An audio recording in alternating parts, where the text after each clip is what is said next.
একদলীয় একচেটিয়া একাধিপত্য থেকে মুক্তি দিয়েছেন। মানুষের প্রত্যাশা অনেক, আমরা দলের পক্ষ থেকে মানুষের প্রত্যাশা পূরণের চেষ্টা করছি। আমি আমার দলের কথা বলতে পারি, সরকারের কথা বলবো না।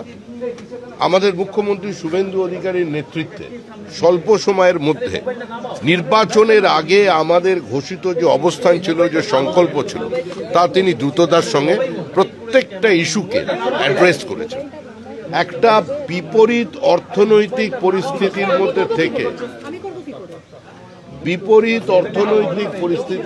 থেকে আজকে আমরা চেষ্টা করছি, সরকার চেষ্টা করছে যে এই সমস্ত মানুষের যা ব্যথা আছে, কথা আছে, সেগুলোকে অ্যাড্রেস করার।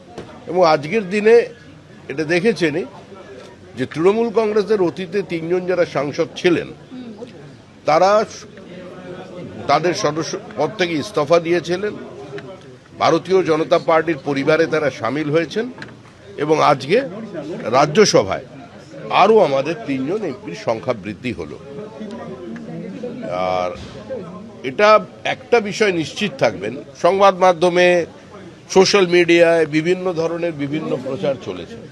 আমরা আগেও যা বলেছি, এখনো তাই বলছি, যে ডক্টর শ্যামাপ্রসাদ মুখার্জি আমাদের শিখিয়ে গিয়েছিলেন নেতার থেকে দল বড় এবং দলের থেকে দেশ বড়। আমরা সেই অবস্থানে আছি।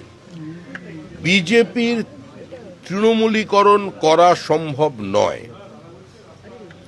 রাজ্যসভার 3 জন সদস্য আমাদের সঙ্গে যোগ দিয়েছেন, আমরা তারা দলে নিয়েছি, কিন্তু এই মুহূর্তে বিজেপির দরজা বন্ধ।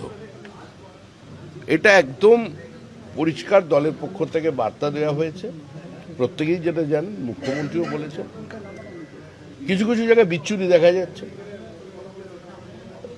ওই 4 ঘন্টার বিজেপি কিছু জায়গায় সমস্যা তৈরি করছেন, আমাদেরও যে 2-1 জন করছেন এরকম বলবো না। বিধায়ক, মন্ত্রী থেকে শুরু করে সমস্ত দলের যে স্তরের দায়িত্বে আছেন, প্রত্যেকের কাছে একটা বার্তা স্পষ্ট, যে মানুষ অনেক প্রত্যাশা নিয়ে ভোট দিয়েছে। আর যখনই প্রত্যাশার পারদ একদম উপরে থাকে, তখন স্বাভাবিকভাবেই তার মধ্যে একটা হতাশাও থেকে যায়। তো সেটা যাতে না আসে, তার জন্য পার্টি সচেষ্ট থাকবে। আশা করি 20 তারিখের যে অধিবেশন শুরু হচ্ছে, সেই অধিবেশনে বেশ কিছু গুরুত্বপূর্ণ বিল আছে, এবং এবারে যারা বিরোধী অবস্থানে আছেন তারা দায়িত্বশীল বিরোধিতার ভূমিকা পালন করবেন, প্রত্যেকে অংশগ্রহণ করবেন। মানুষের কোটি কোটি টাকা খরচা করে যে সংসদ চলে, বিধানসভা চলে, তার সময় নষ্ট করবেন না। এই বিরোধীদের মধ্যে বিভিন্ন রকম ভাগের পরেও আবার কেউ বলছেন যে উনি তো আমাদের হয়েই, আমাদের টিমেই খেলছেন।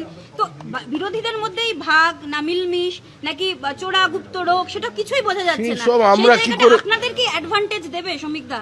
এবং অনেকের মুখেই তো আপনার নামে ভূয়সী প্রশংসা শুনছি। রচনা বন্দ্যোপাধ্যায় বলছেন আপনার বিগ ফ্যান। কে? রচনা বন্দ্যোপাধ্যায়।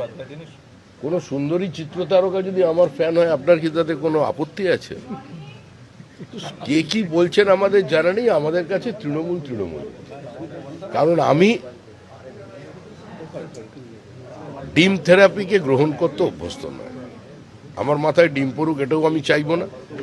কর্মীদেরও তাই বলছি, মুখ্যমন্ত্রীও তাই বলছেন, যে যারা নিরপরাধ মানুষের ওপরে অত্যাচার করেছে, মানুষের সম্পত্তি কেড়ে নিয়েছে, যারা দিনের পর দিন গণতান্ত্রিক ব্যবস্থা প্রক্রিয়াকে ধ্বংস করেছে, যারা চাকরি কিনেছে, বিক্রি করেছে, সিন্ডিকেটে অংশগ্রহণ করেছে, গোটা রাজ্যটাকে একটা লুটরাজে রূপান্তরিত করে সমাজটাকে খোলা বাজার বানিয়ে দিয়েছে, সে ধরনের চিহ্নিত প্রতিষ্ঠিত কোনো দুর্বৃত্তকে আমরা দলে নেব না। তাদের বিরুদ্ধে আইনি ব্যবস্থা যা নেবার সরকার নেবে। এটা তো পার্টির কাজ নয়। মুখ্যমন্ত্রী এর মধ্যেই, তিনি পুলিশ মন্ত্রী, তিনি মোটামুটি একটা বার্তা দিতে পেরেছেন যে অপরাধীরা যদি মনে করে তারা ওই তাণ্ডব চালিয়ে যাবে, তাহলে তাদের জায়গা হয় আকাশে, আর না হলে জেলখানার বন্ধ স্বল্প বাতাসে।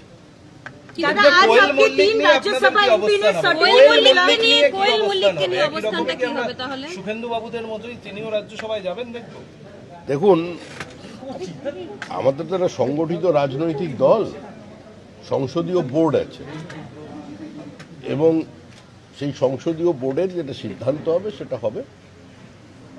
কোয়েল দোয়েল পায়েল বিষয় এটা নয়, বিষয় হচ্ছে বিজেপি, বিষয় হচ্ছে নরেন্দ্র মোদী, বিষয় হচ্ছে একটা সরকার, যে সরকার ভারতবর্ষের রাজনৈতিক ছবি, সংস্কৃতি, গতিমুখ পুরো পরিবর্তন করে দিয়েছে। তো সেখান থেকে বলবেন, তো এখানে কারোর ভালো লাগা কারোর মন্দ লাগার এই সমস্ত কোনো ব্যাপার নয়। একটু সংবাদপত্রে জল্পনা চলুক না।